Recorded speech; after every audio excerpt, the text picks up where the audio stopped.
Hi, it's Katrina. Electromagnetic energy and the pyramid. Scientists have made yet another shocking discovery in the Great Pyramid of Giza, and this one is blowing people's minds. A team of researchers from Germany and Russia recently found that the pyramid has an uncanny ability of focusing electromagnetic energy. Scientists are now saying the pyramid was never used as a tomb, but as a massive battery. It appears to somehow focus energy into its inner chambers, then concentrate that energy near its base. This may sound like crackpot archaeology, but it's been 100% verified. ITMO University in Russia revealed their findings in the Journal of Applied Physics. Researchers measured how the pyramid interacts with electromagnetic waves. The results showed that when the pyramid received electromagnetic radiation, it acted like a resonator. Energy builds near the base of the pyramid and becomes extremely strong. Then it seems to focus up towards the point of the structure. But a lot of this energy is also directed underground. The biggest issue for scientists right now is that they don't know what all of this means. The obvious takeaway is that whoever built the pyramid knew a way to store huge amounts of energy inside a stone triangle. But what was this energy used for? If the Pyramid of Giza was a machine, what kind of device was it powering? And why is modern science incapable of energizing the pyramid? All of these questions and more remain unsolved to this day. But after hearing all of this, what do you think? And be sure to subscribe if you haven't already. The City of Giants. A city of giants was unearthed in the Harla region of Ethiopia, a place rich in legends and historical mysteries. Not only is Ethiopia believed to be the birthplace of humankind as we know it, but there was also once a race of giants that supposedly lived here. And archaeologists may have just found their city. There's no doubt that an ancient city was discovered, one that appears to be several thousand years old. It was uncovered outside the modern city of Dire Dawa, a place which was once thought to be largely forgettable and with no historical significance. That's to say that archaeologists never thought there was much to find in the area. However, local legend speaks of a city built of megalithic stones.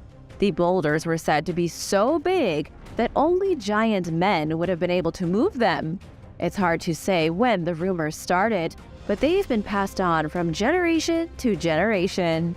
The legend has been around for so long that most people believe the whole area was once a land of giant humans.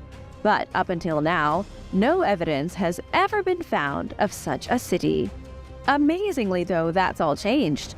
Archaeologists have now discovered the remains of structures from a lost and destroyed civilization.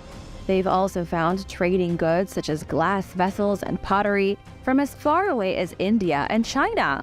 It looks as though the city was extremely rich and truly was a cosmopolitan center. There hasn't been any evidence found yet that true giants lived here, but the ancient history of Ethiopia is changing nonetheless. Big shout out to Daniel, Holland, and Mike. Thanks so much for watching. We wouldn't be here without you. If you're new here, be sure to subscribe and join the family. The Axumite stele. All across North Africa, Mesopotamia, and ancient Egypt, people loved using a stele or stela to mark important things. These were huge towers or pillars of solid granite, usually covered in carvings and inscriptions. They were mined from quarries and often put up at the site of a tomb, like an ancient grave marker, but only for VIPs. In Ethiopia, the Axumite kings loved using stelae. The monoliths can be found spread all around the outskirts of the ruined city of Aksum, which is the old seat of the Axumite kingdom. As the modern city grew over the ancient one, most stelae were forgotten and broken apart to be used in housing projects. Either that, or they were left as ornaments in people's backyards. However, there was one stela far too large for anyone to ever forget. It's called the Great Stela, and it's an astounding 108 feet long and weighs over 520 tons. It's believed to be the largest single monolith ever carved by human hands with the intention of being placed in an upright position. What's difficult for archaeologists to understand is how they planned to do this. They can't seem to figure out how the Axumites were going to lift 520 tons in the 4th century AD, but somehow they lifted the giant gravestone into place only for it to fall over and get smashed into pieces. The chunks of granite stone are so heavy that nobody's ever bothered moving them from where they now rest. The mystery of the Great Stela is a big one, and unfortunately, we still don't know what kind of technology was used to lift the single piece of massive stone. How do you think they did it? Let me know in the comments. Harmony with nature. In North Yorkshire, England, archaeologists discovered a small settlement from 10,500 years ago. The village was occupied by a group of early hunter-gatherers. Researchers found the remains left behind by these people, things like animal bones, stone tools, and weapons. They also found evidence of woodworking, which is extremely rare. Nick Overton from the University of Manchester says Mesolithic Britons didn't work with pottery or metals, but instead utilized bone, antler, and wood. However, finding anything made from wood that's over 10,000 years old is almost impossible because the organic material decays so rapidly. The most fascinating part of the discovery is that it completely changes the way we see hunter-gatherers. There is a common misconception that primitive people of the world were always on the brink of starving to death. We see people from the Stone Age as wandering from one cave to another, searching desperately for food. But evidence from this settlement shows the exact opposite. These people lived in a rich ecosystem that had yet to be decimated by an exploding population. They spent most of their time moving from place to place, and there is evidence that they decorated things for fun. They even disposed of their kills economically and generally enjoyed their lives, even though they did move around a lot. Even 10,500 years ago, Stone Age humans had a strong understanding of the seasons. They understood how life around them functioned, and they likely had a symbiotic relationship with Mother Nature. There wasn't a struggle to survive like we previously believed there was. In reality, the lives of ancient hunter-gatherers was entirely different from the picture most people have in their heads. Ancient War Memorial. Researchers in Syria have found a burial mound that they say could be the oldest war memorial in the world. The site that has everyone's attention is a place called the White Monument, a large artificial mound that's filled with skeletons. Up until now, scientists believed the mound was an ancient mass grave filled with the corpses of enemy warriors.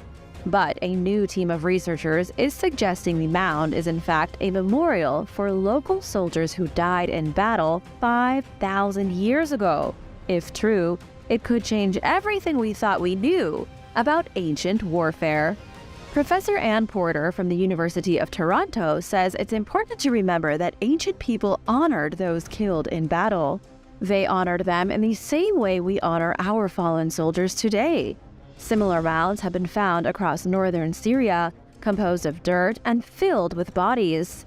Because of Mesopotamian inscriptions that mention victory, archaeologists have always believed the mounds were big piles of defeated enemies. But scientists now say they were likely built to commemorate people's lost loved ones rather than to mock the defeated. The Queen's Sensory Chamber.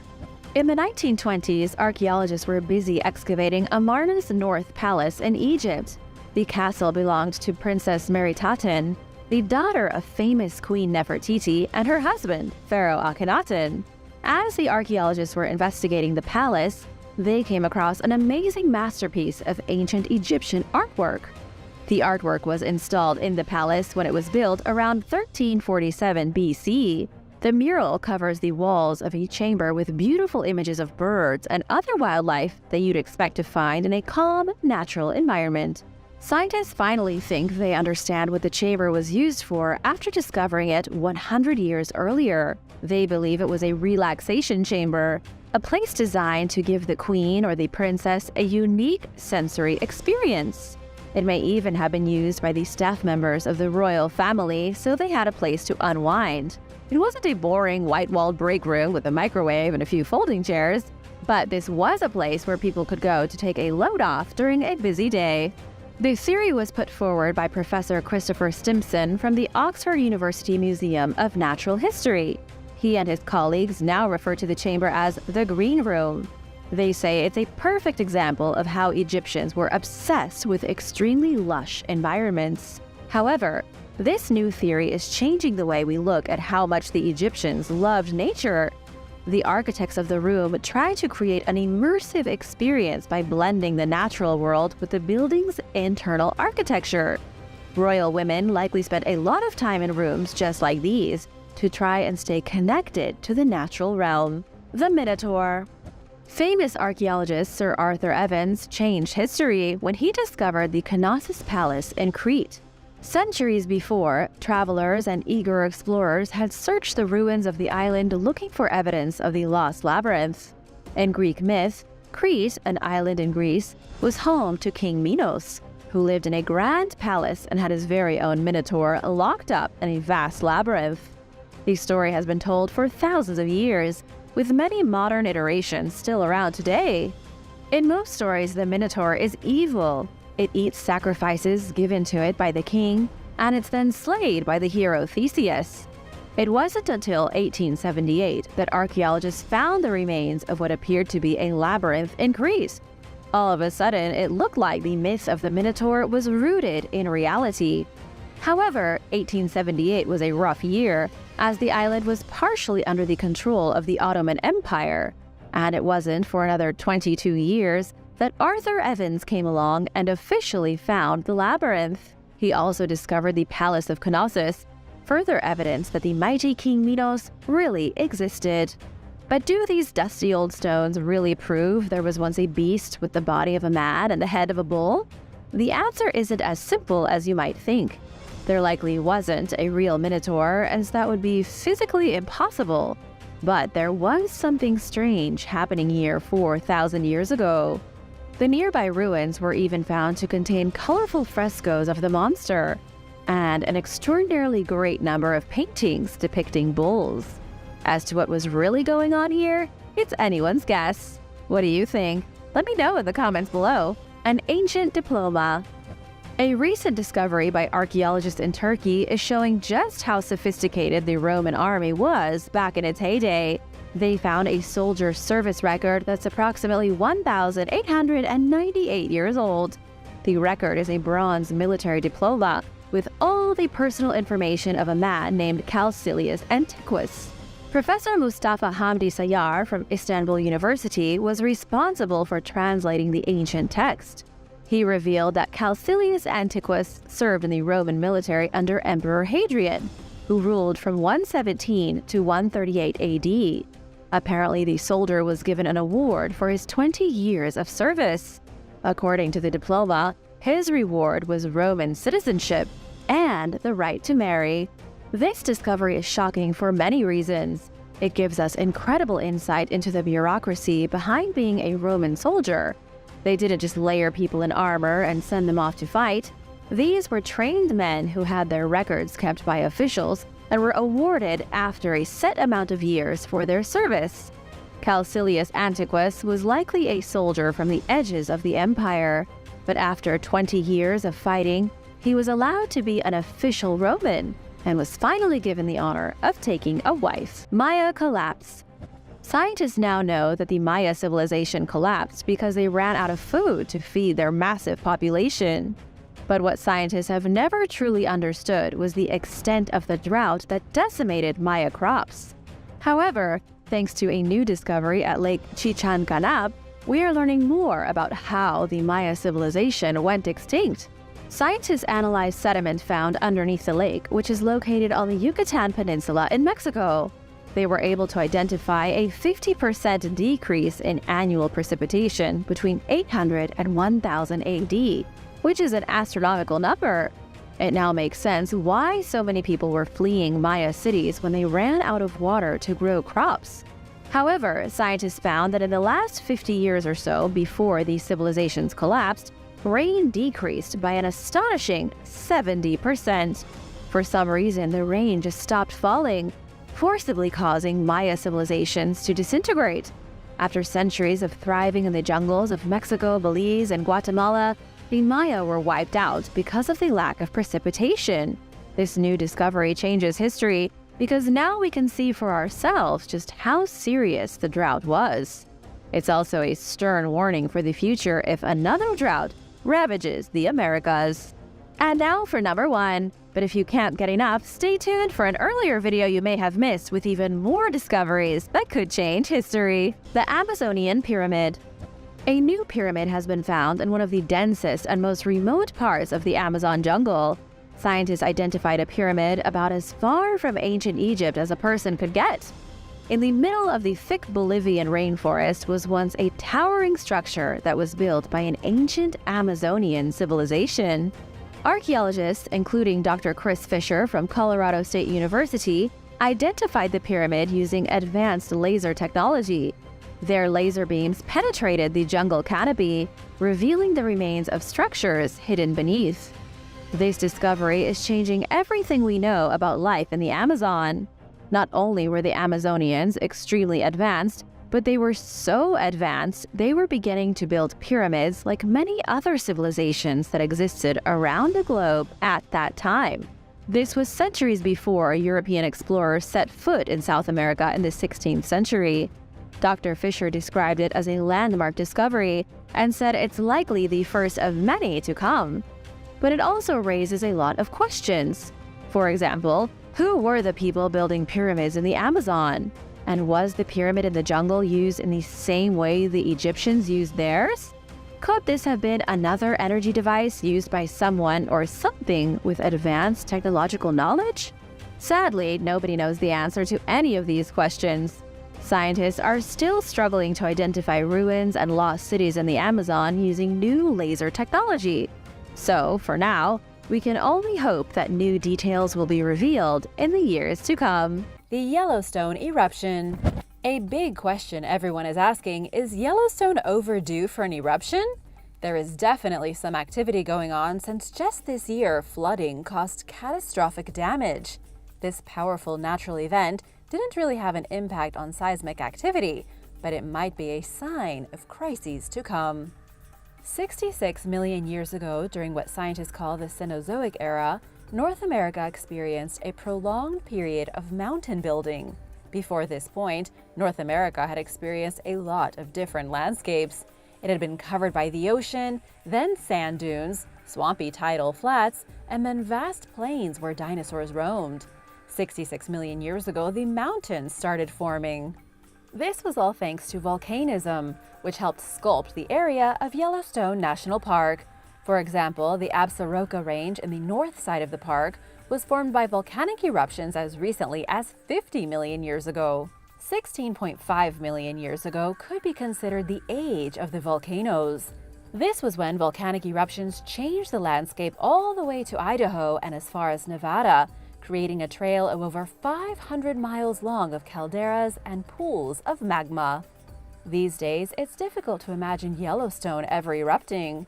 The truth is that this has always been a volatile place, and eruptions are pretty frequent in the grand scheme of things. The largest eruptions Yellowstone ever experienced happened about 2 million years ago, 1 million years ago, and 0.631 million years ago. On average, there is about 725,000 years between eruptions. What that means is that the next eruption is due in about 100,000 years.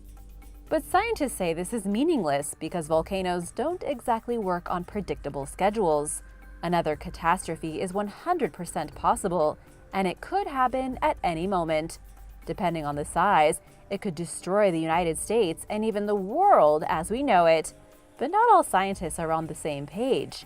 The USGS reports that if Yellowstone does erupt again, it need not be a large eruption. The most recent volcanic eruption at Yellowstone was a lava flow that occurred 70,000 years ago. Scientists recently discovered that inside the rhyolite magma chamber beneath Yellowstone, there's only about 15% molten lava left. Scientists don't even think it's enough to feed an enormous eruption, which is pretty good news. Scary hairy crab. Scientists have discovered a strange and terrifying new species of hairy crab. This hairy crab has been identified in Australia, a never-before-seen species of sponge crab. It's a unique kind of crustacean that uses its sharp claws to cut off sponges and scrape hair from other sea creatures to make its own camouflage. Strangely enough, the new species was initially spotted by a family on the beach in Western Australia. The creature washed up on shore, and the family thought it was so weird they took pictures of it. It was so hairy and fluffy looking, it wasn't like any crab they had ever seen. It looked like a stuffed animal or some kind of killer Furby. According to Andrew Hosey from the Western Australian Museum, sponge crabs are almost always hairy, but this one was extra fluffy. Most sponge crabs have hair that feels like velvet or felt, but this new crab has a shaggy coat of hair like a dog. It was named Lamarckdromia beagle after the HMS Beagle, the ship that carried Charles Darwin to Australia in 1836. The crab is not born with its shaggy fur. Instead, it collects scraps from sponges and material from other sea creatures, then builds a huge bundle of fur over time. It then holds the fur over its body with its back legs as a way to ward off predators. As time goes on, these stolen clippings just kind of adhere to the crab's shell, and eventually it looks like Cousin It from the Addams Family. The growing black hole. Scientists have just discovered the fastest growing black hole in space. It's growing so quickly and is so enormously powerful that it consumes about 1 Earth's worth of mass every single second. Scientists say this black hole has been growing astonishingly quickly over the past 9 billion years. Scientists made the discovery when they spotted a very bright quasar using the SkyMapper Southern Sky Survey telescope in New South Wales. A quasar is an object of great brightness which gets power from a supermassive black hole. This particular quasar is 7,000 times brighter than all the light we have in the Milky Way. The light has also been traveling directly towards our planet for the past 7 billion years, according to Dr. Christopher Onken. This means the black hole is about halfway across the universe from us, and so we don't really need to worry about it. In fact, the rapidly growing black hole is so far away that we probably won't ever need to worry about it. That's just how big the universe is. Even though it swallows an unprecedented amount of mass each second, it still won't grow big enough to reach our planet and swallow us. If anything, we'll be swallowed by the rogue black hole that was just recently found 5,000 light years from us, practically in our backyard, just waiting to slurp us into its mouth. The biggest python.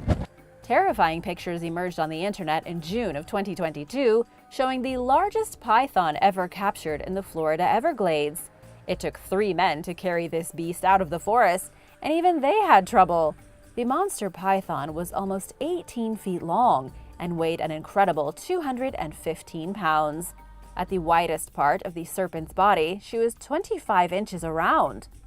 The snake was actually captured last December by the Conservancy of Southwest Florida.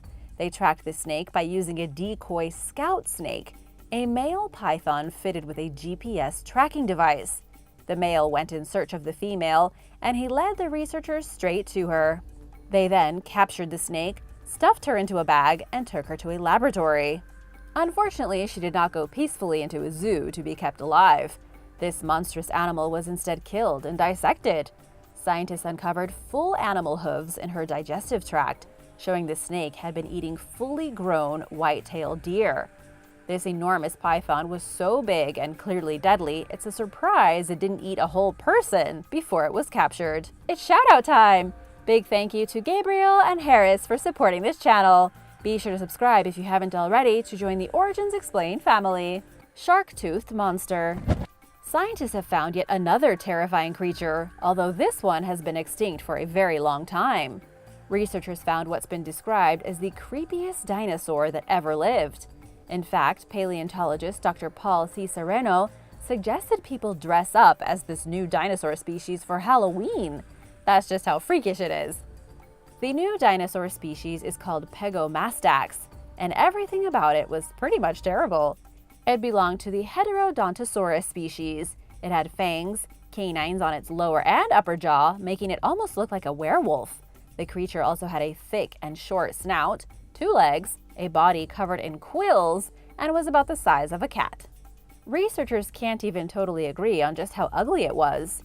Even though it had massive tusks or fangs like a hog, it also had a blunt beak like a bird. Its relatives have been found all the way from Argentina to China and even England. It must have been distributed across the world, probably helped by its small size. This tiny dino with fangs would have been quite the little terror in the Jurassic era. Oceans of lava. Scientists have recently discovered one of the most terrifying planets ever.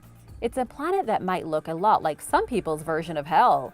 Scientists have named it GJ367b, and it's around 30 light years from us. It's smaller than our own planet, only about 2/3 of the size, which makes it bigger than Mercury, but smaller than Mars. The planet is as dense as pure iron, but that's not what makes it scary. What makes this newly discovered planet so terrifying is that scientists say it's a more extreme version of Mercury. In other words, it has a mostly metallic core, and its surface is covered entirely in oceans of molten lava. Scientists identified the planet using the TESS Space Telescope, which launched back in 2018. After watching the planet for a while, scientists concluded that it takes only 8 hours to complete its orbit. That doesn't exactly give the planet enough time to have its own seasons. And besides, it's covered in lava and has no use for seasons. Scientists say the temperature is high enough to vaporize iron instantaneously. The Cursed Tablet. Scientists working in the West Bank have discovered something terrifying in the world of archaeology. These researchers came across a very small tablet inscribed with a foreboding curse. The tablet is about the size of a postage stamp and was carved with letters from an earlier form of Hebrew. It's not the tablet itself that's so scary, but rather the message inscribed on it. Whoever created this thing had made it as a curse to kill someone. Scientists haven't been able to officially date the artifact, but they believe it's roughly 3,200 years old. That makes it the earliest known physical evidence of Hebrew text. It also happens to be the oldest artifact ever found with the name of the Hebrew god, Yahweh. It was uncovered by Scott Stripling and his team from Associates for Biblical Research high up on Mount Ebal, near the city of Nablus. The Hebrew curse written on this tablet is as follows: "Cursed, cursed, cursed. Cursed by the god Yahweh, you will die cursed. Cursed, you will surely die." Obviously, somebody made somebody mad.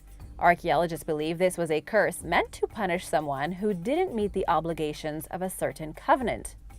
The tablet was found in a structure called Joshua's altar, a place where many think the biblical figure Joshua sacrificed animals to God, while others think it is a sacrificial altar from the Iron Age, several hundred years later. Killer asteroid. At the International Academy of Astronautics in 2019, during the Planetary Defense Conference in Maryland, Bill Nye the Science Guy said that our planet is going to get hit with another big asteroid like the one that made the dinosaurs go extinct. The only problem, according to Bill Nye, is that we don't know when it's coming. And even though scientists say the probability of it happening in our lifetime is extraordinarily low, they don't actually know that. There are plenty of undiscovered asteroids near enough to us that they could get close before we detected them. NASA says they have discovered over 90% of the civilization-ending asteroids that are near Earth, the ones that are over 0.6 miles wide. And because of that, scientists say there is no threat. But there are a lot of other conditions to think about. There are a lot of variables, like what happens if one of these huge planet killers deviates from its course and suddenly slingshots toward our planet because of some unforeseen cosmic event. That would mean annihilation of the human race. The good news is that scientists are working on better identification processes. For example, the Large Synoptic Survey Telescope in Chile is designed to discover and catalog all potentially hazardous asteroids. So we are working to discover all the potential planet killers, and hopefully we see them coming and can stop them before it's too late. Giant bacteria. Scientists have just discovered the largest bacterium ever. This bacterium is so big that you can see it without a microscope. It's basically an animal, so gargantuan you might mistake it for a mosquito. These terrifying bacteria were found living in Caribbean mangroves, with a single cell of its body about 2 centimeters long. That's roughly the size of a peanut, and somewhere around 5,000 times larger than any other microbe known to science. Here's where things get truly terrifying. Scientists say this new bacterium may just be the missing link between single-cell organisms and the cells that we have inside our bodies. It's called Thiomargarita magnifica, and it measures about 9,000 micrometers. The previous record holder for largest bacterium was 750 micrometers. It's so preposterously large that it has flipped everything scientists know about the world of bacteria on its head. They still don't know everything about it, if it's dangerous to humans, or what its purpose is. All scientists really know right now is that it's huge. Defleshed human skulls. Archaeologists have found yet another disturbingly gruesome and terrifying thing in the jungle of Belize relating to the Maya Empire. They discovered a pair of trophy skulls that were designed to be worn around the neck of a warrior 1,000 years ago. These were skulls of real humans that had been stripped of their flesh and then painted in pretty colors. They were great big pendants, probably worn around the neck with a chain or a rope. They were found buried in the grave of a warrior at the ancient Maya city of Pacbitun. Not only were these skulls decorated in paint, but they were also adorned with feathers and scraps of leather. The back of the skulls were even sawed flat so that they would lie comfortably against the warrior's chest who wore them. Holes were drilled in the skulls to anchor the jaws in place so that the teeth didn't rattle. And by the time all the decorating and drilling was done, they hardly even looked like human heads anymore. They looked more like painted fakes. In all likelihood, both these skull pendants were war trophies, taken from the bodies of slain enemies. Researchers believe that it was just this kind of violence which helped push the Maya to the brink of collapse, and then over it. There seem to be more violent artifacts just like these trophy skulls nearer to the end of the empire. Researchers think that as the Maya flourished and huge cities came to rule over smaller individual kingdoms, those cities began to war with one another. Politics and warfare, along with what was clearly a culture of accepted death and brutality, helped hasten the end of the Maya. Civil War gold. In 2018, an agent with the Federal Bureau of Investigation applied for a federal warrant. The warrant was to seize a legendary trove of government gold that was supposedly stolen over a century ago during the Civil War. Treasure hunters believe the FBI made off with the gold and hid it in a cave in Pennsylvania, then covered the whole thing up. As weird as all this sounds, it's true. According to the Associated Press and the Philadelphia Inquirer, a federal judge unsealed the case documents to show that the FBI had indeed gone in search of the legendary lost gold. The FBI believed there was a significant cache of gold, more than 1 or 2 tons, secretly hidden underground in this alleged cave. The reason the FBI had needed a warrant was because they were worried that the federal government would excavate the site before them, then steal the gold for themselves. It was a bureaucratic mess, and one that was apparently fruitless. Nobody ever found the gold, which for the record was allegedly stolen on its way to the U.S. Mint in Philadelphia in 1863. Historians believe it was a secret society of Confederate sympathizers called the Knights of the Golden Circle who pulled off the heist. But in the end, we don't actually know if the U.S. Mint was in fact robbed, if the gold was ever stashed in a cave, or if the FBI found it and then lied about it to keep it all for themselves. Lake Guaatavita. Lake Guaatavita in Colombia is one of the most mysterious places in the whole country. According to the Spanish chronicler Francisco López, the conquistadors first heard of the lake while in Panama. They heard of a strange location in the mountains that was so rich in gold that men would get bored of it. This turned out to be Lake Guaatavita, high up in the plains surrounding what is now the city of Bogotá. At the time, in 1537, the area was occupied by the Muisca people. Their leader was Panquiaco, or the Golden One, which translated to Spanish as El Dorado. The lake was the holiest site for these indigenous inhabitants, and they believed it was filled with gods. To satisfy these gods, they would throw all of their most precious gold trinkets into the water. And so, 1537 was the beginning of a gold rush that would go on for 375 years. Because the Muisca had been tossing gold and treasure into the lake for generation after generation, the Spanish knew the bottom must be covered in treasure. There was an attempt made in 1652 by Antonio Sepulveda to dig a discharge canal to completely drain the lake, but it didn't work. English adventurers came and also tried to dive to the bottom, as did the Germans. And then in 1912, the government tried to drain the lake using new technology.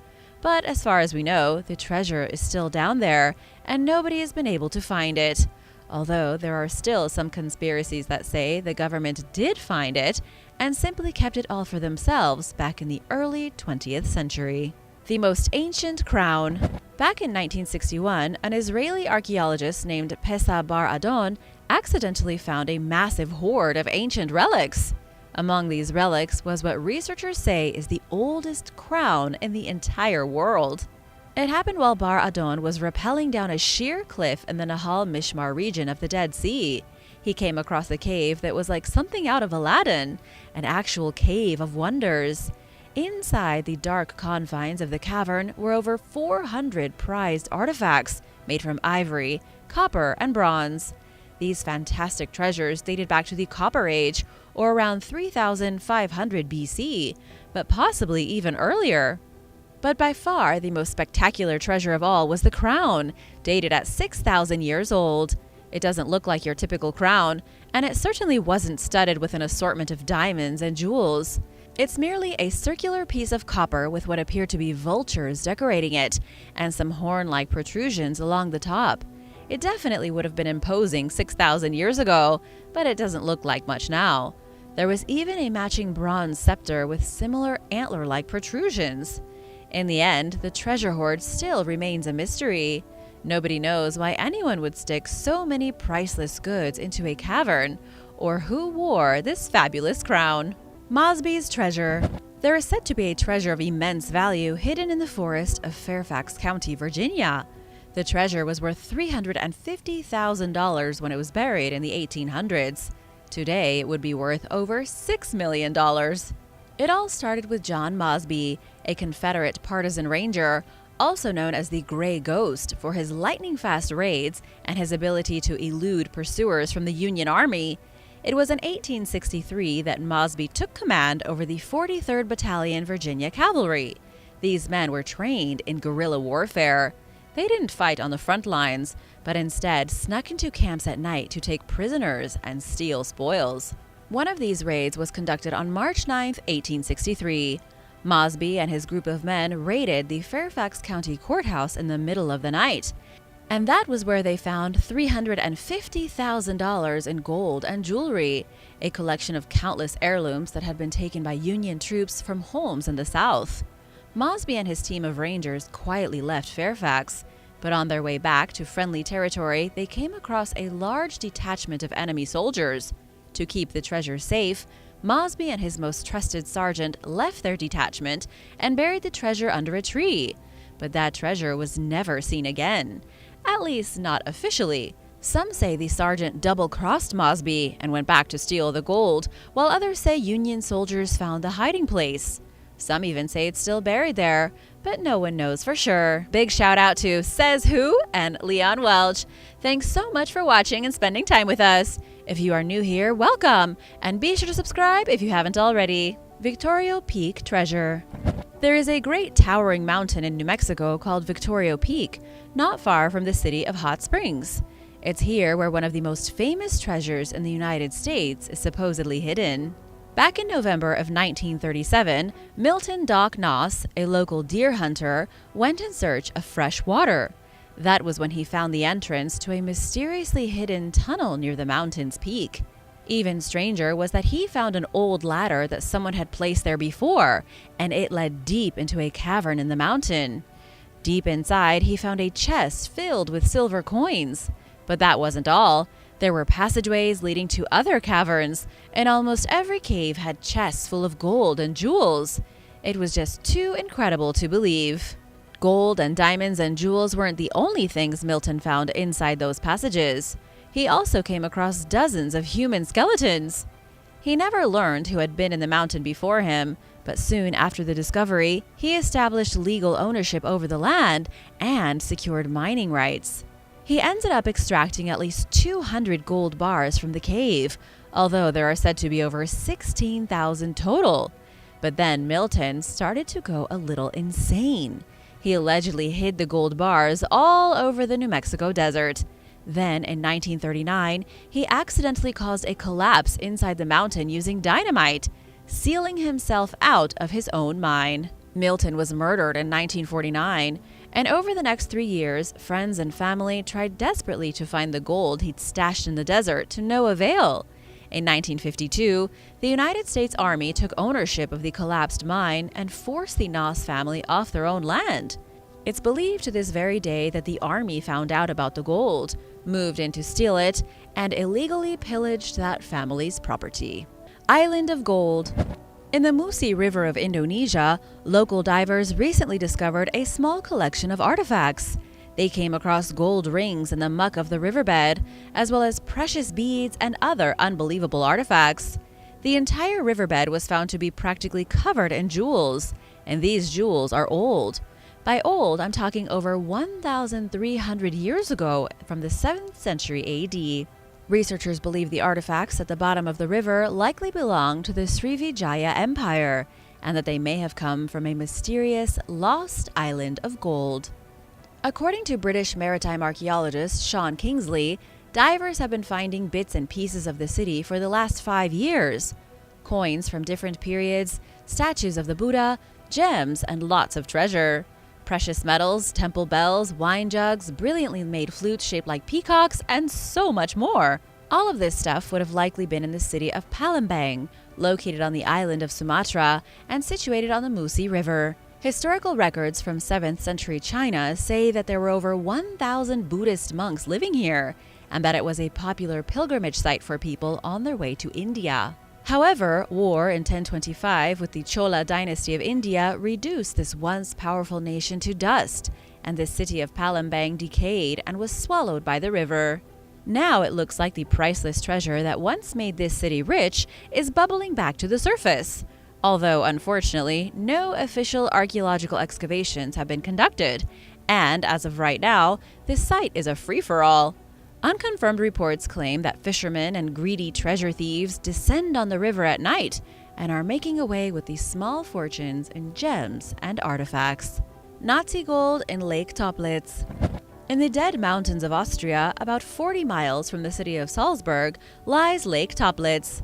It's inaccessible for roughly 5 months of the year because of the freezing conditions. And according to some, the bottom of the lake is littered with Nazi gold. Depending on who you ask, there is some kind of underwater dragon guarding the gold, since many who go searching for it end up dead.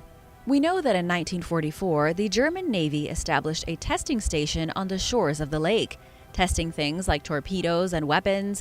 In 1945, the locals began trying to cash British banknotes. It was crazy because these people had no real access to British currency, yet everyone and their dog was suddenly loaded with British cash. An investigation revealed that they had gotten the money from the banks of the lake, where it was washing up like soggy leaves. This led to some speculation over what else might be hiding in the lake. Clearly, the Nazis had dumped some kind of treasure into the water. It was later assumed that the Nazis had dumped a huge gold reserve from the Reichsbank as well. Not just banknotes, but solid gold and platinum, famous works of art, and jewelry. Many covert missions to discover the treasure came and went over the years. A team of Navy divers tried it in 1947, but one of them drowned. And since then, as far as we know, there hasn't been any gold found. The treasure of Robinson Crusoe Island. Robinson Crusoe Island is a remote piece of land in Chile protected by UNESCO as a special biosphere reserve. This is really hampering a Dutch millionaire's plans for digging up a massive treasure worth roughly $10 billion. His name is Bernard Kaiser, a Dutch-American who has been searching for treasure on Robinson Crusoe Island since 1998. The island was named when the Scottish explorer Alexander Selkirk became marooned in the 18th century, his story later inspiring the famous novel Robinson Crusoe. But the legend of the island goes back even further to 1715, when English pirate Cornelius Webb supposedly buried a stolen treasure from Peru on the island. An estimated 800 barrels of gold ingots, gems, silver, and more. And it's all sitting on the island waiting to be discovered. At least this is the legend. Bernard Kaiser has been looking for the treasure for 20 years. And up until now, he's been prohibited from using heavy machinery. This means that he could only use shovels and brushes to look for the gold. But now, the Chilean government gave him permission to use heavy diggers to rip the island apart to find the treasure once and for all. Many Chileans believe the government has done this because they have made a shady backroom deal to take half the money for themselves. The Oak Island Mystery. The Oak Island Mystery is either one of the biggest unsolved mysteries ever, an elaborate hoax, or a really weird coincidence. Oak Island is in the Canadian province of Nova Scotia, and ever since the 18th century, people have been trying to find treasure on the island. Some say pirates buried treasure there, some say the Holy Grail is hidden on the island, and others say the Ark of the Covenant is there, brought across the world by the Knights Templar nearly 1,000 years ago. The biggest discovery was a mysterious stone inscribed with an illegible cipher in a nonsense language at the end of the 18th century. It was translated in 1865 to say 40 feet below 2 million pounds are buried. And ever since, people have been digging in the exact same spot trying to get to the promised gold at the bottom. It's called the Money Pit, and it's an absolute nightmare to try and dig. The issue is that after a certain amount of digging, the hole fills with seawater and there is no way of stopping it. This has made it nearly impossible to dig anything good out, and 6 people have so far died trying to reach a treasure that may or may not even be down there. The Amber Room. The Amber Room is one of the few enduring mysteries of World War II. The Amber Room was considered the 8th wonder of the world and was a treasured Russian artifact. It was an actual room sculpted by the German artist Andreas Schluter in 1701. Amber was used to coat every last surface of the room, infused with honey and linseed. Then the wooden panels of the room were covered in gold or silver leaf and decorated with dazzling precious jewels. It was a truly monumental and valuable accomplishment. The room was a Russian treasure up until 1941, when Hitler's forces entered St. Petersburg, back then known as Leningrad. The Amber Room was disassembled, put in boxes, and never seen again. To this day, nobody has any idea what happened to it. Some say it was put on a train and brought to a secret cave in Poland, whose location has since been lost. Some say American soldiers found the room and stole the treasure, and still others say it was put on a U-boat that sank and is currently sitting at the bottom of the ocean. The Volcano of Dampad. Harda Dam, or the Volcano of Dampad, is a huge crater in the country of Yemen that not many people have heard of. It rises along the outskirts of the city and looks like something you might expect to find on an alien planet. However, it's such a normal thing for the townspeople that they've built houses along the base of it. There's even a bunch of scrapped vehicles and shacks built right underneath its opening. But the crater isn't a place you'd want to mess around. It's a volcanic mountain, and inside the Great Hole is a lake of hot sulfur. Many young adventurers who have tried exploring the volcano have wound up dead. It's a popular place for people to take selfies, but unfortunately, not everyone survives the attempt. There's no shortage of stories of young people who have tumbled backwards into the crater, boiling themselves alive in the sulfur. You also have the fact that the town is right next to this crater that can eject gas, lava, and rocks whenever it feels like it. Would you risk it? Let me know in the comments below. Fatal Paradise. Madidi National Park in Bolivia is a deadly paradise, one of the most richly diverse and yet mortally dangerous places on the planet. It was inside this national park where famous Israeli backpacker Yossi Ginsberg got lost in 1981. Yossi and a group of friends wandered into the jungle looking for an uncontacted indigenous tribe as well as undiscovered gold. But instead, they got lost. They ran out of food and decided to split up, which nearly killed them all. 14 years later, the very same jungle the young men almost died in was turned into Madidi National Park. It covers an area of over 7,000 square miles and is believed to be one of the most biologically diverse places left in the entire world. But it's all that diversity that makes it such a dangerous place. During the 3 weeks that Yossi Ginsburg was stuck in the jungle, he faced off against prowling jaguars and hungry fire ants, as well as disease-carrying bugs. The protected natural reserve is home to about 270 types of mammals and over 500 different species of fish. It's also inhabited by several other kinds of amphibians and reptiles, and shockingly, there's believed to be about 120,000 different species of insects.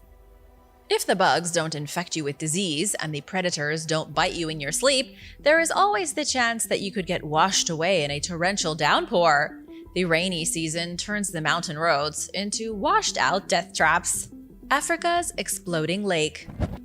There is a lake in Africa that could explode at any moment. It's on the verge of releasing an immense cloud of gas that could go on to suffocate millions of people nearby. Scientists still don't know when it's going to happen or how many people will be affected. They are also unsure what the fallout from the exploding lake will look like. It's called Lake Kivu, and it contains 14 cubic miles of methane, along with over 71 cubic miles of dissolved carbon dioxide. The methane also happens to be laced with toxic hydrogen sulfide. The lake, although aesthetically pleasing and naturally beautiful, is a ticking time bomb. It sits between the Democratic Republic of Congo and Rwanda and could explode at any moment. If the lake does detonate, a phenomenon scientists call a limnic eruption, the lake will send a massive amount of gas into the atmosphere. That toxic gas will also spread throughout the nearby valleys like a dense, unstoppable fog. The fog of toxic gas will suck the oxygen out of millions of people's lungs, creating one of the worst disasters in human history. Many innocent people could be caught in the cloud, creating a death toll worse than any other natural disaster on record. Right now, the lake is considered to be stable, but all it takes is a small earthquake or a strong volcanic eruption to trigger a gas release, finally making Lake Kivu explode. Scientists are currently trying to figure out how they can remove the gas from the lake without causing anyone harm. But this is a job that might not be finished in time, especially since it's been estimated to cost over $50 billion. It's shoutout time! Big thank you to Amber Huff and Mike Chiari for supporting this channel. Be sure to subscribe if you haven't already for more videos like these. Frasier Island. Frasier Island in Australia is home to what many experts claim is the most dangerous beach in the world. It looks like a paradise in pictures with its turquoise waters and white sandy beaches, but the island is also crawling with dangers. Amidst the sand dunes and lush rainforests are monsters waiting around every turn to kill you. Yet despite the danger, Frasier Island has been inhabited for an estimated 5,000 years. It was home to the indigenous Butchula people prior to its discovery by British explorer James Cook in 1770. The indigenous people knew of the dangers and understood how to avoid them. I've heard people go there all the time, but for curious tourists, the threats aren't so obvious. You'll definitely want to avoid the water here. The riptides are so strong, they can break a man's neck before he's dragged deep underwater and drowned. 75 Mile Beach is also home to an abundance of coastline-lurking sharks. And if a shark bites off your leg, you're out of luck because there are no hospitals. The only way to get help is by calling for a helicopter. Dingoes are also native to Frasier Island, and they can typically be found on the beaches at any point of the day. They've been known to go after humans, especially children, which puts everyone at risk. The waters are also inhabited by terrifying blue bottle jellyfish and the fatal irukandji jellyfish. Have you been here before? Any tips or tricks? Let us know in the comments below. The Sahel. The term hunger belt was coined in 1984 when the world's attention was drawn to the mass starvation happening in Africa. A drought of unimaginable proportions affected a region called the Sahel.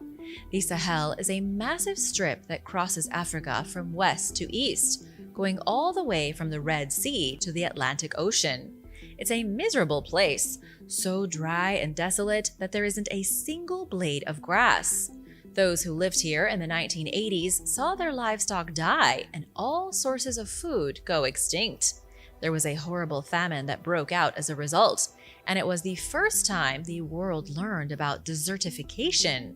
That's when a previously forested and lush region suddenly goes dry and becomes a desert.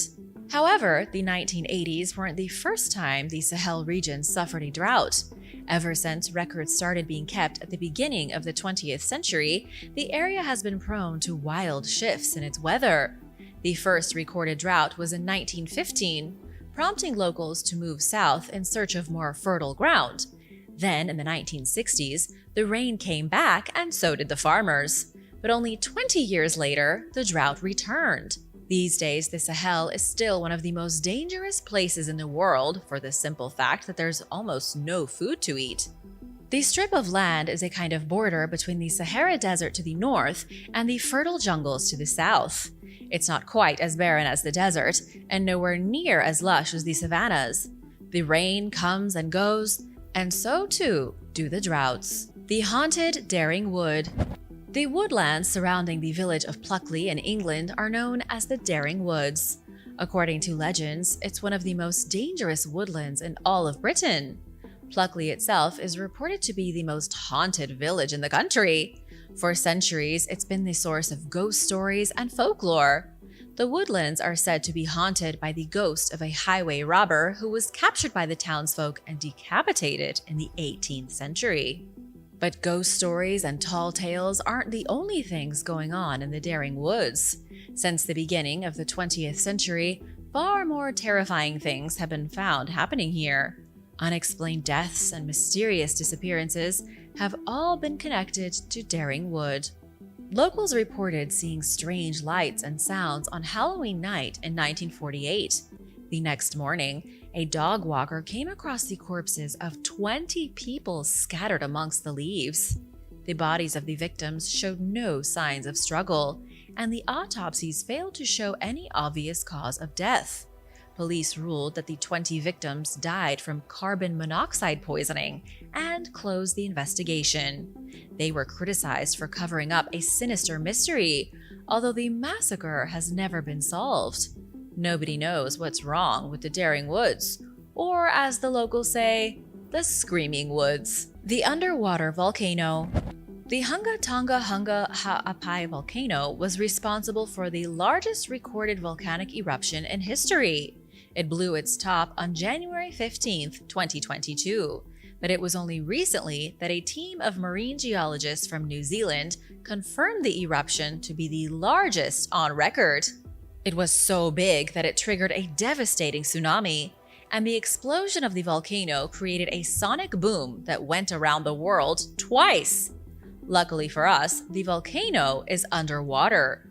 If this thing was on land and within reach of a populated area, it could have had devastating consequences.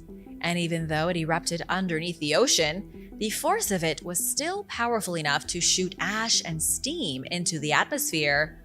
It was a team of researchers from the New Zealand National Institute for Water and Atmospheric Research who investigated the eruption.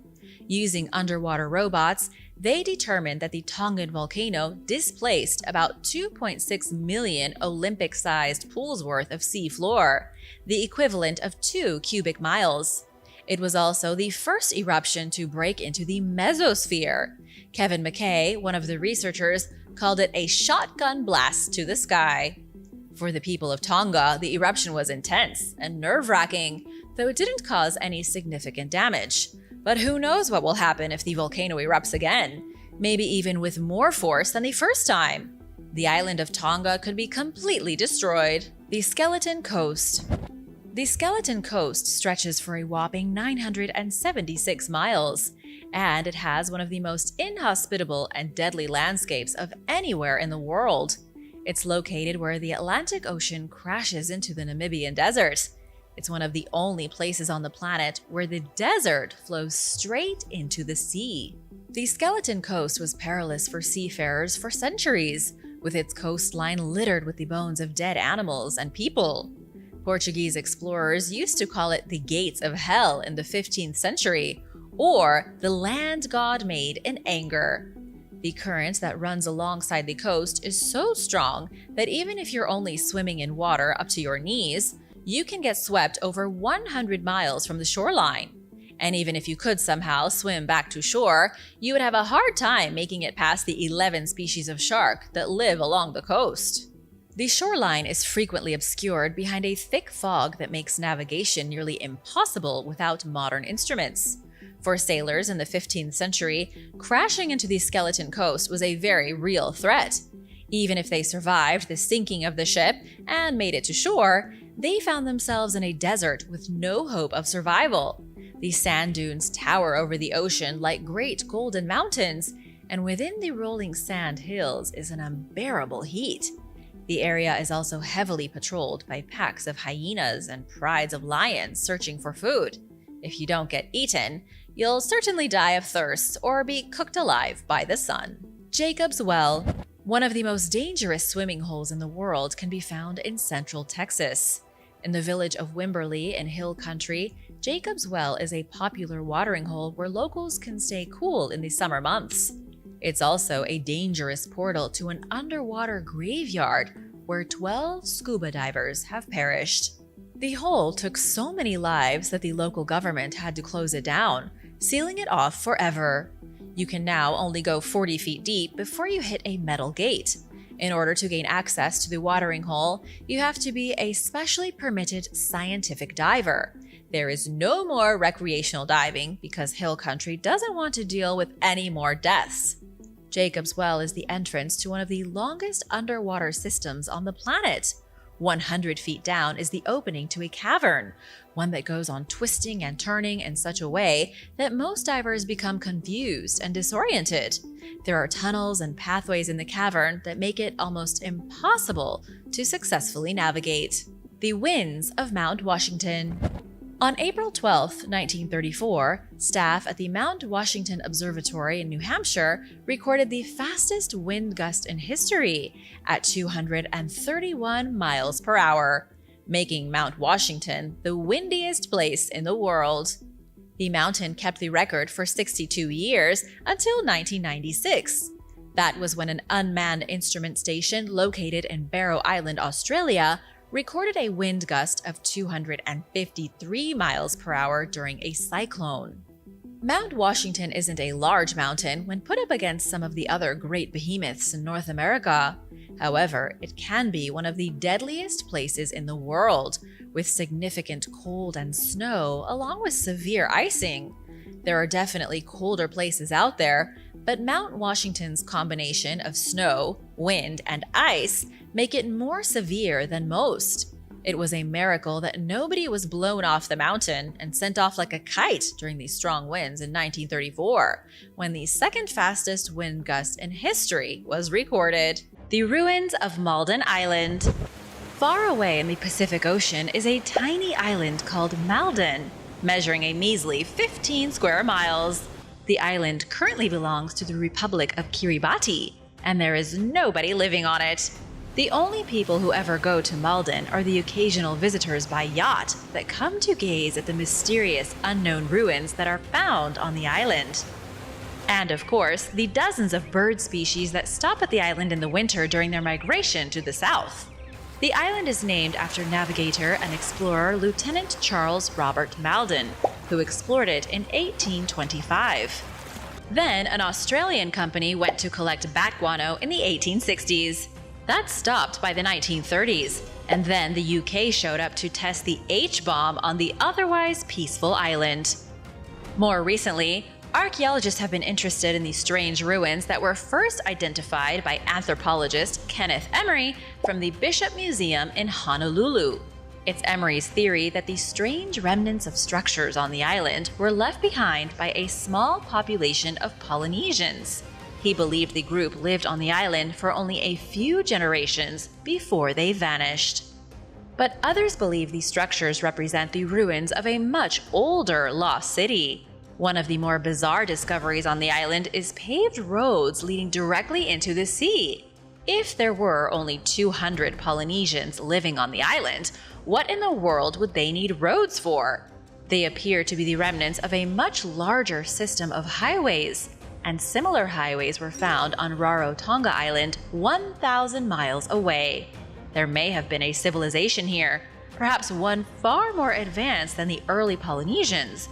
But unfortunately, their roads lead straight into the ocean, and the ruins of their small city hardly leave any clues. Ancient underground city. A recent archaeological dig in southern Turkey revealed what researchers say is the largest subterranean city on Earth. This could be the most significant discovery of a lost city in modern days. A cave was uncovered in the province of Mardin, leading directly to an underground complex. Researchers found subterranean chapels, silos, water wells, and other hidden structures from the 2nd and 3rd centuries. What's even more shocking is that according to the local director of the Mardin Museum, Gani Tarkan, this city was only lost for the last few decades. The underground city was apparently used for 1900 years. It was first built as a hiding place for Christians to take shelter during early religious persecutions. It continued to be used as an underground refuge up until the 20th century.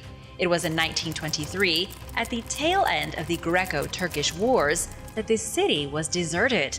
And it didn't take long before the underground complex was completely forgotten. But the whole place has now been rediscovered less than a century later. Archaeologists are now busy investigating its deep corridors and hidden chambers. Amazingly, they say it could have held at least 70,000 people in its heyday. The sunken city of Dwarka. One of the most mysterious lost cities that has recently been discovered is submerged off the coast of India. This city is called Dwarka, and depending on who you ask, it's anywhere between 9,000 and 15,000 years old. This city is so ancient that it was described in the Hindu epic the Mahabharata. Lord Krishna, a revered Indian god, allegedly established the city himself, furnishing it with over 900,000 royal palaces made of emeralds and silver. It was said to be the greatest city in the world, with its design and architecture thousands of years more advanced than the primitive people elsewhere in the world. How much of this is true is anybody's guess. The first underwater excavations of the area were undertaken in 1988 by the Marine Archaeological Unit of India. The team uncovered some artifacts and pottery dating back to the Indus Valley Civilization, but nothing more. It wasn't until recently, with the help of more advanced equipment, that archaeologists started to find sandstone walls, city streets, and sunken structures 70 feet below sea level. These structures have been dated to over 5,000 years before the Indus Valley Civilization. Researchers believe an earthquake triggered a tsunami, resulting in the ancient mythical city being swallowed by the sea. There has been lots of physical evidence found of a sunken city off the coast of modern Dwarka, including pillars and stone blocks. But the exact age of the findings is still highly debated.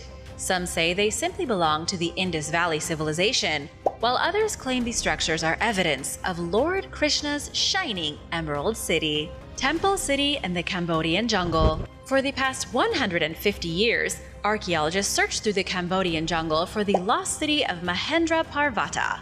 The city was believed to have been one of the first capitals of the Khmer Empire. The Khmer ruled over a huge part of Southeast Asia between the 9th and 15th centuries. But for some unknown reason, this city was abandoned, and the new capital of Angkor was built in its place.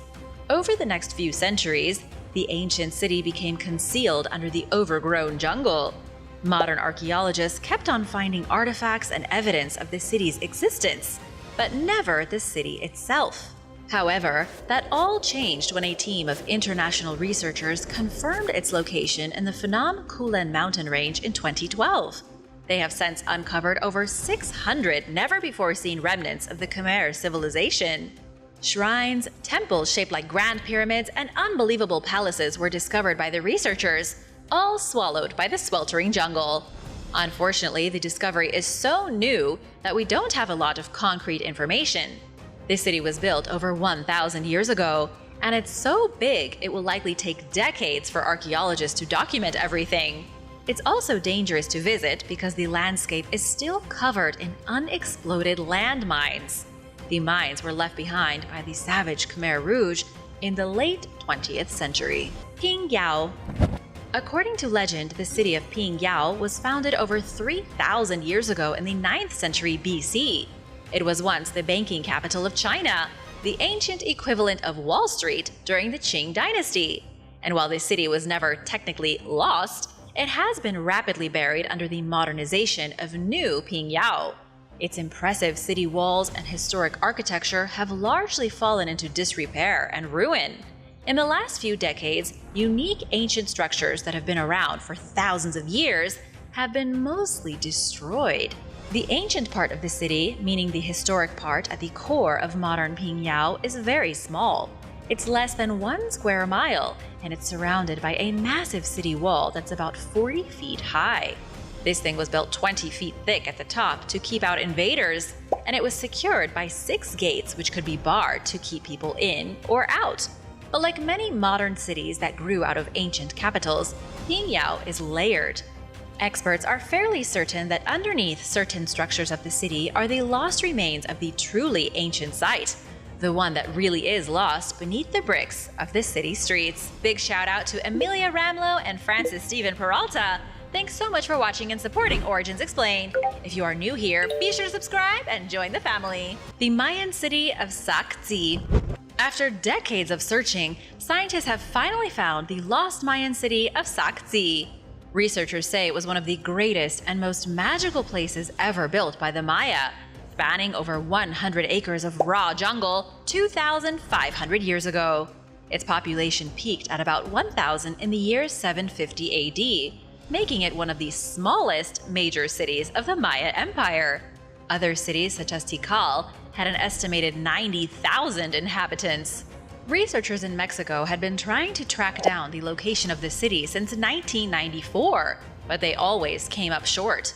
They knew of its existence and were aware that it was abandoned along with other nearby city-states in the 9th century. But finding its true location proved much more difficult than they'd hoped. No headway was made until a grad student from the University of Pennsylvania tipped off lead researchers Charles Bolden and Andrew Schur. The student learned about a mysterious limestone slab unearthed by a cattle rancher, and that was when the city was finally found. Archaeologists are now celebrating the long-awaited victory. Can you imagine over 20 years looking for something? They used LiDAR drones to reveal the full scope of the lost city, and it was absolutely huge. Since excavations began, archaeologists have found cooking tools, the ancient corpse of a mysterious woman, stone walls, and a stone panel inscribed with stories of ancient wars, floods, and a mysterious water serpent. Mardaman. Ruins from the mysterious lost city of Mardaman were recently discovered in northern Iraq. This city dates back 4,800 years to the dawn of human civilization. A group of researchers from the University of Tübingen in Germany have been looking for Mardaman for years. They've been digging and digging, but they only hit gold a little while ago when they came across 92 ancient stone tablets and the remnants of a palace. The palace was the biggest find. The team had known already they were excavating a city, but they didn't know its name or its scope. That didn't come until they were able to transcribe the cuneiform written on the tablets. The name of this city was inscribed on the tablets, which was extremely helpful. Mardaman was likely built between 2,800 and 2,650 BC. This city then reached its peak 1,000 years later, and it continued to flourish throughout the Neo-Assyrian period until around 612 BC. Over all those years, the city was attacked and destroyed repeatedly, so it was constantly being rebuilt.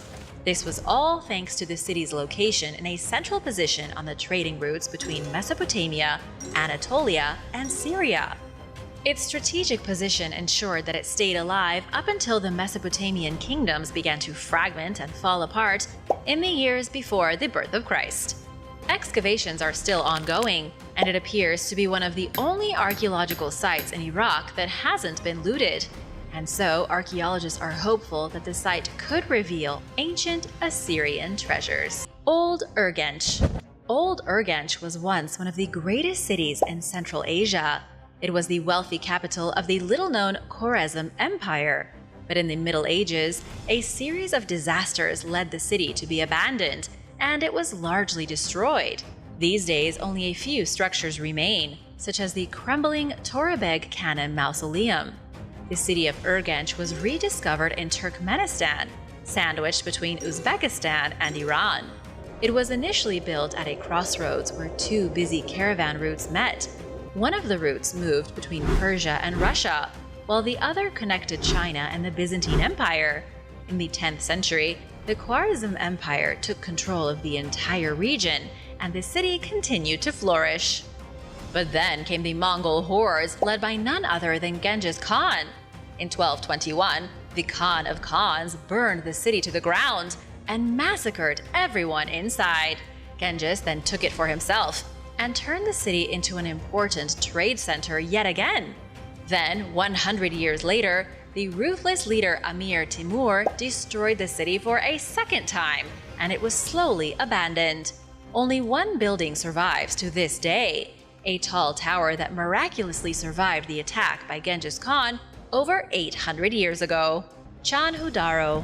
Chanhudaro is just one of over 2,800 sites directly connected to the ancient civilization of the Indus Valley in India and Pakistan. The archaeological site was originally inhabited around 4000 BC and may have been the only major city of the Indus Valley people without a walled citadel. But because of its location in the province of Sindh, it has been largely ignored by archaeologists. There were some excavations after its initial discovery, but not much has happened since. The crumbling ruins are collecting dust as they slowly erode, sitting in what is now a desert. However, this was a very different place 6,000 years ago. It wasn't a desert, but a lush landscape fueled by the Sarasvati River. The people of Chanhudaro enjoyed fresh water, and they had access to plenty of livestock. They also grew their own fresh annual crops. But then, in the 2nd millennium BC, the river dried up, making life for the inhabitants of Chanhudaro extremely difficult.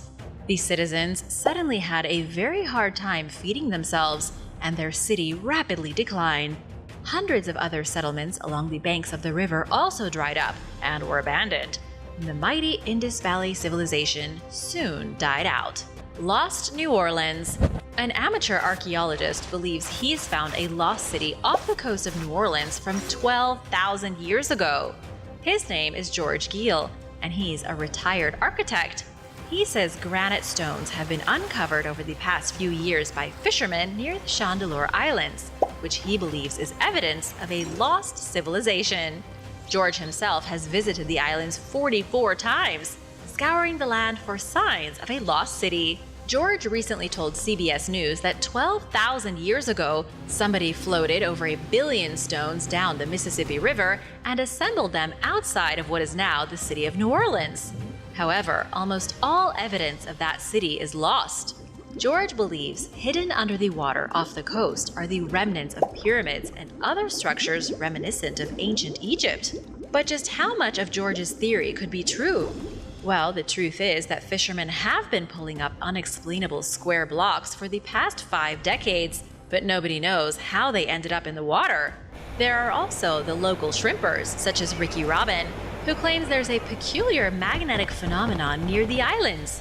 Robin says the compass on his boat goes crazy when he gets close to the tip of what George claims is a submerged pyramid. There is no indisputable proof right now of a sunken city off the coast of New Orleans, but it definitely appears to be possible. Now we'll just have to wait and see what other archaeological evidence turns up over the next couple years, so stay tuned! Thanks for watching! Which of these lost cities do you think is the coolest? Let me know in the comments below, and don't forget to subscribe if you haven't already. See you soon! Bye!